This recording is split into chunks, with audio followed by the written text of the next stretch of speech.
नमस्कार, मैं हिमांशु मिश्रा। आप देख रहे हैं भारतीय टीवी की एक विशेष पेशकश लोकल पर फोकस। आइए नोएडा और ग्रेटर नोएडा की उन खबरों पर फोकस करते हैं जो आपसे रिलेटेड हो। देखिए, आज नोएडा और ग्रेटर नोएडा की लोकल पर फोकस प्रोग्राम के तहत हम फोकस करेंगे एक ऐसी बीमारी के बारे में जो बच्चों पर ज्यादा प्रभाव डाल रही है।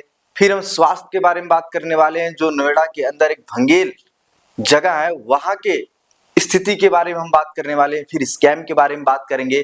फिर एक ऐसी खबर पे हम फोकस करेंगे जिस पर आप सोचेंगे क्या फैसला आ गया है। लेकिन सबसे पहले हम फोकस करते हैं एक ऐसी खबर जो बच्चों से जुड़ा है, बच्चों के स्वास्थ्य से जुड़ा हुआ है।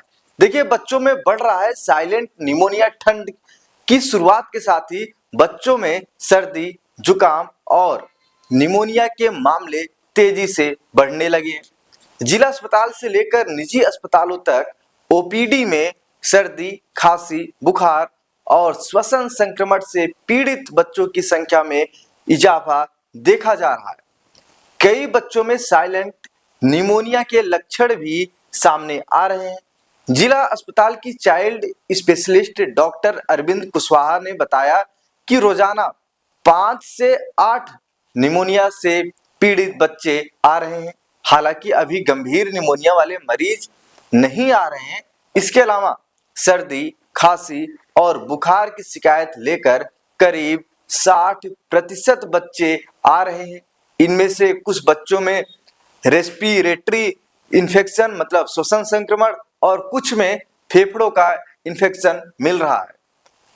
सूखी खांसी के मामले भी बढ़ रहे हैं। और वहीं यथार्थ हॉस्पिटल के डॉक्टर पोटलूरी चेतन ने बताया कि पिछले 2 महीने में बच्चों की ओपीडी में सर्दी, खांसी, बुखार और सांस लेने में तकलीफ जैसे लक्षण वाले मामले 20% तक बढ़ गए हैं।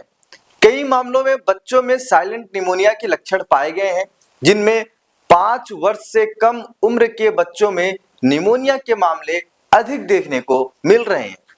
ऐसे में देखने को मिल रहा है कि कई अभिभावक बच्चों को घर पर ही नेबुलाइजर या दवाइयां देकर उपचार करने की कोशिश कर रहे हैं, जिससे संक्रमण बढ़ सकता है। मतलब अगर आपके बच्चों के अंदर ऐसा कोई लक्षण है तो आप सीधा निजी अस्पताल या सरकारी अस्पताल पहुंचे और डॉक्टरों के सलाह से ही अपनी दवा की शुरुआत करें। देखिए, फिर हम दूसरी खबर पर फोकस करते हैं। नोएडा के भंगेल स्थित सामुदायिक स्वास्थ्य केंद्र की स्थिति इन दिनों बदहाल है। अस्पताल में 1-2 नहीं बल्कि करीब 8 एम्बुलेंस महीनों से खराब हालत में खड़ी हैं। इनमें से एक एम्बुलेंस में तो पौधे तक उग आए हैं, जो लापरवाही की हद को बयां करते हैं, जो गंभीर सवाल भी पैदा कर रहे हैं। स्वास्थ्य केंद्र प्रशासन की ओर से कई बार विभाग को इन वाहनों को उठाने और मरम्मत कराने के लिए लिखा गया, लेकिन अब तक कोई कार्यवाही नहीं हुई। परिसर लवारिस कुत्तों का अड्डा भी बन गया है। परिसर जो है लवारिस कुत्तों का अड्डा भी बन गया है। स्वास्थ्य केंद्र के अंदर बाहर करीब 10 से ज्यादा लवारिस कुत्ते घूमते हुए देखे जाते हैं। इससे मरीज और उनके परिजन इनसे सहमे रहते हैं, कहीं वो काट ना ले। सबसे गंभीर बात यह है कि जिस केंद्र में एंटी रेबीज वैक्सीन की डोज आए दिन खत्म हो जाती है, कई बार वैक्सीन खत्म होने के चलते मरीजों को जिला अस्पताल भेजना पड़ता है। अब देखिए, कोविड-19 महामारी के दौरान भंगेल की हॉस्पिटल में मरीजों की सुविधा के लिए अस्पताल परिसर में एक ऑक्सीजन प्लांट लगाया गया था, लेकिन यह आज तक पूरी तरह से चालू नहीं हो पाया है। लाखों रुपए खर्च कर लगाए गए इस प्लांट की मशीनें अब जंग खा रही हैं। स्थानीय लोगों का कहना है कि अगर भविष्य में आपात स्थिति आती है तो यह प्लांट धोखा दे जाएगा। इमरजेंसी वार्ड की बदहाली, कुत्तों ने गद्दे तक खराब कर दिए हैं। देखिए, स्वास्थ्य केंद्र में एक इमरजेंसी वार्ड पूरी तरह से खाली पड़ा रहा। एक बेड के गद्दे को तो कुत्तों ने फाड़ दिया है। इसके आसपास के बेड को कुत्तों ने पूरी तरह से गंदा कर दिया है। इससे बदबू आ रही थी।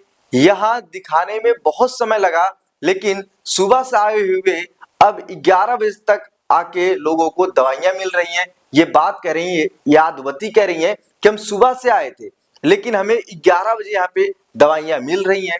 और यहाँ पे एक और मरीज कहते हैं कि यहाँ पर दवाइयां बहुत कम होती हैं, इस वजह से बहुत परेशानी होती है और हमें दवाइयां बाहर से लेनी पड़ती हैं, अस्पताल में आए दिन दवाइयां खत्म हो जाती हैं। अब हम फोकस करते हैं भारत के एजुकेशन सिस्टम पर। देखिए, बच्चे आजकल स्क्रीन पर ज्यादा फोकस करते हैं, मैनुअली पढ़ाई पर कम ध्यान देते हैं, किताबें नहीं देखते, ज्यादा फोकस करते हैं कि हम लैपटॉप में देख लें, मोबाइल में देख लें, टैबलेट में देख के हम पढ़ाई कर लें। लेकिन अब स्क्रीन टाइम है घटाने की प्रक्रिया शुरू हो गई है। नोएडा के स्कूलों में एक नया नियम आ गया है कि स्क्रीन टाइम घटाओ और किताबें बढ़ाओ। अब स्मार्ट क्लास सिर्फ 2 दिन चलेंगे और बाकी दिन आपको ब्लैक बोर्ड के सामने पढ़ाया जाएगा। सरकार ने स्कूलों को छात्रों का स्क्रीनिंग टाइम कम करने के निर्देश दिए हैं। अब स्मार्ट क्लास कम होगी और छात्रों को किताबों से जोड़ा जाएगा। लाइब्रेरी में गतिविधियां होंगी, हर छात्र को एक किताब मिलेगी और स्कूल में ही पत्रिका बनेगी और प्रतियोगिताओं में पुरस्कार के रूप में अब आपको ट्रॉफी नहीं दी जाएगी बल्कि पुस्तकें दी जाएंगी ताकि छात्रों में पढ़ने की आदत विकसित हो।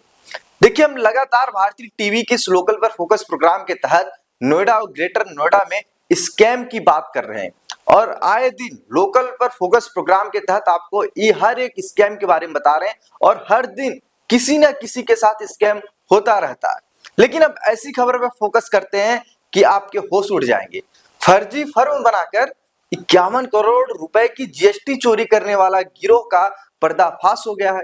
2 गिरफ्तार हुए हैं। ये बिसरा कोतवाली पुलिस ने कूटचरित दस्तावेज के आधार पर फर्जी फर्म बनाकर सरकार को 51 करोड़ रुपए का चूना लगाने वाले गिरोह का पर्दाफाश किया है।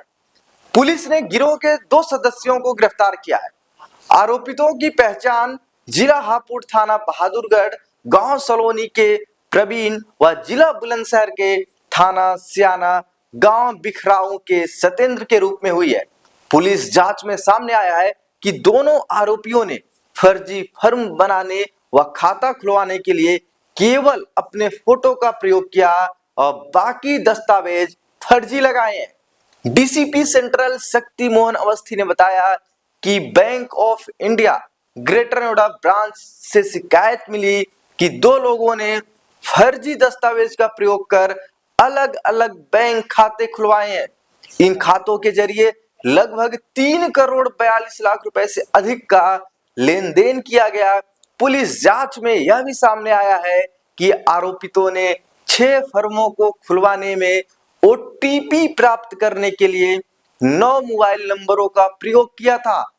इन 9 मोबाइल नंबरों की सर्विलांस से जांच की गई तो सामने आया कि 9 मोबाइल नंबर 18 IMEI मोबाइल पर प्रयोग किए गए हैं।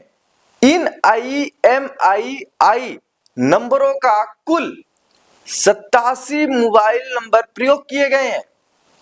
87 मोबाइल नंबरों का प्रयोग कर 85 विभिन्न फर्मों का रजिस्ट्रेशन किया गया है। पुलिस जांच में सामने आया है कि फर्जी फर्म के माध्यम से नोएडा गाजियाबाद में एनसीआर के तमाम बड़े व्यापारियों ने फर्जी बिल करवाए हैं। साथ ही जीएसटी रिफंड के करोड़ रुपए का फर्जी वादा किया है। ऐसे व्यापारियों की पुलिस सूची तैयार कर रही है। अब दोस्तों, ऐसी खबर पर फोकस करते हैं जो एक नाबालिग के दुष्कर्म से जुड़ा हुआ है। नाबालिग से दुष्कर्म के आरोपी को कोर्ट ने जमानत दे दी है। विशेष न्यायाधीश पॉक्सो अदालत ने दुष्कर्म के एक मामले में आरोपी अमरजीत उर्फ सुरजीत को जमानत दी है। अदालत ने गौर किया कि पीड़िता ने अपने किसी भी बयान में यह नहीं कहा कि आरोपी ने उसके साथ जबरदस्ती या जबरन यौन उत्पीड़न किया है। मामला 17 सितंबर 2025 का है, जब शिकायतकर्ता की 16 वर्षीय पुत्री कुछ काम करने घर से बाहर गई और वापस नहीं लौटी। परिवार द्वारा खोजबीन के बाद जब लड़की नहीं मिली तो 20 सितंबर को देर रात अज्ञात व्यक्ति के खिलाफ एफआईआर दर्ज की गई। अदालत ने मामले की जांच की और पीड़िता के बयानों का अवलोकन किया। पीड़िता की जन्मतिथि 23 सितंबर सन 2009 पाई गई, जो घटना के दिन उसकी उम्र सिर्फ 16 वर्ष की है। अदालत ने पीड़िता के बयान को देखने के बाद वह आरोपी के साथ रिश्ते में थी और उसके साथ स्वेच्छा से गुरुग्राम गई थी। वहां पीड़िता ने स्पष्ट किया कि आरोपी उसका बॉयफ्रेंड है, वह उससे पिछले 2 साल से जानती है। अदालत ने मामले की गुणवत्ता पर कोई राय दिए बिना आरोपी को जमानत दी है। तो दोस्तों, आप सबको लोकल पर फोकस प्रोग्राम के तहत जो खबरें बताई जा रही हैं, बिल्कुल सटीक खबरें बताई जा रही हैं, एकदम फैक्ट पर आधारित होती हैं, सबूत के साथ होती हैं। तो दोस्तों, आप लोग बने रहिए लोकल पर फोकस प्रोग्राम के तहत। हर रात 9 बजे भारतीय टीवी पर जरूर आइए। आपको यूट्यूब, फेसबुक और इंस्टाग्राम पर आप भारतीय टीवी सर्च करिए और चैनल को फॉलो करिए, सब्सक्राइब करिए। धन्यवाद।